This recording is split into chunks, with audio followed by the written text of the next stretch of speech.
Welcome to the Real News Network. I'm Paul Jay in Baltimore. As the American economy remains mired in recession, there's a lot of debate, as there has been in the past, about whether or not America needs an industrial policy. That is a government-led policy directed at growth and employment. Well, when one hears talk of this, you hear the critique. No, the free market must reign. You can't have an industrial policy. Government doesn't know how to do any of this. It should stay the heck out. The problem is that in this debate, it often not taken into account is the fact that there already is an industrial policy in the United States. The problem is it's being led by the Pentagon. And the question is that the right place for an industrial policy to be housed? Now joining us to talk about all of this is Bob Pollin. Bob joins us from Amherst, Massachusetts, where he is the co-director of the Perry Institute. Thanks for joining us again, Bob. Thank you very much for having me, Paul.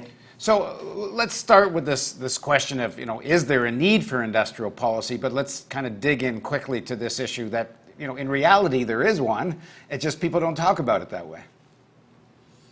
Right. Well, what do we mean, first of all, by industrial policy?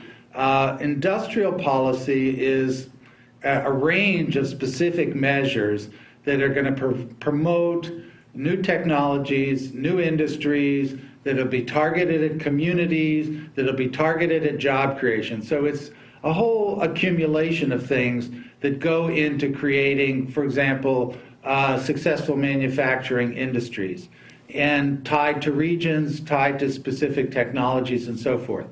And the argument from the right is generally, well, that's the government picking winners, and the government is, completely inept at doing anything. So how in the world are they going to be successful in choosing which industries, which regions, which companies are going to be successful? So that therefore we should never pursue anything resembling industrial policy. The fact of the matter is the U.S. does conduct a rather massive industrial policy, as you said at the outset, through the Pentagon, through the military budget. And in some ways, the U.S. industrial policy through the Pentagon has been unbelievably successful.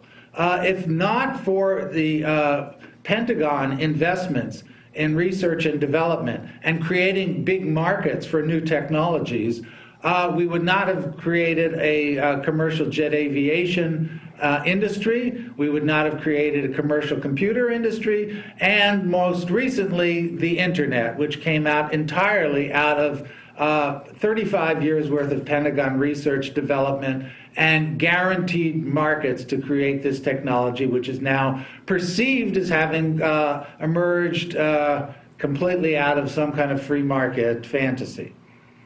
And this militarization of the economy as a driver of the economy, it's certainly nothing new. I mean, it goes even back to the First World War, with the explosion of industrialization in the United States came almost at the same time as the First World War and all the arms manufacturing. So in the spine of the U.S. economy, this militarization has been there and has only grown exponentially, especially since the Second World War.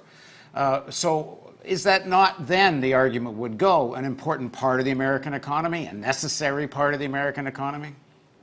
Well, it is the American economy, as with any economy, but the U.S. economy certainly needs to thrive on having some type of planning, investment in research and development, and crucially, when we have new technologies emerging, having guaranteed markets for them through the government, which is what the Pentagon has done for its technologies. Again, the most obvious case in point is the internet, which was under research and development with the Pentagon for 35 years, never brought in any money, was not commercially viable, and then it became commercially viable after many, many years of work with the Pentagon. Now, when we think about that kind of model, we can see that model working in other areas. An obvious case in point now is the green economy. So we have already heard, and we're going to hear a whole lot more through this campaign, about how the green agenda under Obama was a complete failure. We have case in point of this now notorious Solyndra company in California that was making solar panels, that had a government guaranteed loan and failed Romney was just there yesterday campaigning to make his point. But the fact of the matter is we will not develop a clean energy economy. We will not meet emission targets and defeat global warming unless we invest in the new technologies and the diffusion of new technologies in solar power, wind power, geothermal power. And that is industrial policy. That's a green industrial policy that will create a lot of jobs and that will protect the environment. I mean, one of the critiques of this idea, in a sense, is that the military doesn't have the greatest record for efficiency of purchasing. There's been terrible crony capitalism in the connections between the military-industrial complex and while you can say right-wing Republicans who want smaller government on one side and don't ever critique the military budget, you do get a more consistent position, you could say, from libertarians who are saying, actually point to military procurement as an example of what's wrong with all this.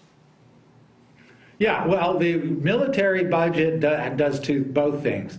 It has been enormously successful in creating new technologies, and it has given out all kinds of absurd contracts such that the cost overruns on the military budget. The cost overruns, not the budget, just the cost overruns for 2009 and 2010 were $70 billion, which is more than the entire State Department budget altogether. The overruns.